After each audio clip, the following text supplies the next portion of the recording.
আপনারা বই যাই, আপনারা যার যার জায়গায় বই যাই, আমরা অতিথি আমরা মাঝে উপস্থিত হয়ে গেছি। আল্লাহ রকম আমরা যত সম্ভব আমাদের যারা আজকের অতিথি আমরা পরিচয় করিয়ে দিচ্ছি আমাদের অতিথিদেরকে। আমরা আমাদের আজকের মুখ্য অতিথি যিনি আমাদের সবার প্রাণের প্রিয়, পবিত্র হজ পালন করতে পায়ে হেঁটে প্রায় ৬৫০০ মাইল পায়ে হেঁটে আল্লাহ রসুলের মহব্বতে উনি গিয়েছিলেন মক্কা এবং মদিনায় হজ পালনের জন্য। এই সেই মহান ব্যক্তি যাকে আমরা আজকে পেয়েছি আমাদের বদরপুরের জমিনে। আমাদের শুধু বদরপুর নয়, আসাম তথা উত্তর পূর্বাঞ্চলে এই প্রথম আমরা শিহাব চতুরভাইকে আমরা পেয়েছি। আল্লাহ ওনাকে এতটাই মুকাম দিয়েছেন, এতটাই উপরে আল্লাহ ওনাকে পরিচয় করিয়ে দিয়েছেন। শুধু ভারতের জমিনে নয়, ভারতের পার্শ্ববর্তী বাংলাদেশ, পাকিস্তান, ইরান, ইরাক, প্রায় ৬টা দেশে ওনার যে জনপ্রিয়তা বেড়েছে, আলহামদুলিল্লাহ কিয়ামত তক এটা কায়েম থাকবে, ঠিক কি না?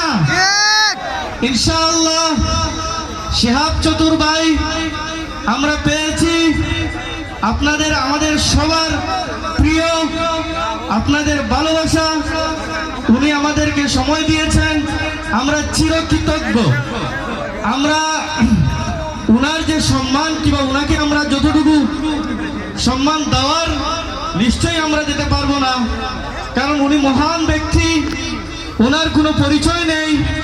যতটাই আমরা ওনাকে ওনার পরিচয় দিব ততটাই কম হবে, কারণ উনি আল্লাহ এবং আল্লাহর রসুলের মহব্বতে কয়েক হাজার কিলোমিটার, কয়েক হাজার মাইল পায়ে হেঁটে পাড়ি দিয়েছিলেন। কতটা সাহসের দরকার হতে পারে? সেই মহান ব্যক্তি আমরা যখন ওনার সঙ্গে যোগাযোগ করি, কারণ ওনার একটা তাল্লুক আমাদের সব থেকে বড় পরিচয় হলো উনি হচ্ছেন আমাদের মরকজে সাকাফাতে সুন্নিয়া, যেটা শুধু ভারতবর্ষ নয়, সমস্ত ওয়ার্ল্ডের প্রায় ৪৪টা দেশে যেই সংগঠন আহলুস সুন্নাহ ওয়াল জামাতের পরিচালিত মরকজে সাকাফাতে সুন্নিয়া, ওই সংগঠনের দ্বারা পরিচালিত সারা বিশ্বের ৪৪টা দেশে দ্বীন ইসলাম এবং এই দুনিয়াবি বর্তমান ফিতনার থেকে দূরে রেখে মানুষকে কোন দিকে শিক্ষা দীক্ষা, ইসলামিক শিক্ষা দীক্ষার দিক থেকে হোক আর আমাদের জেনারেল এডুকেশনের ব্যাপারে হোক কাজ করে আসছে। শুধু ভারতের কেরালা নয়, আপনারা যারা কেরালাতে গিয়েছেন নিশ্চয়ই জানেন শেখ আবু বকর, যাকে উপাধি দেওয়া হয়েছিল গ্র্যান্ড মুফতি, ভারতের মধ্যে একজনই পরিচয়।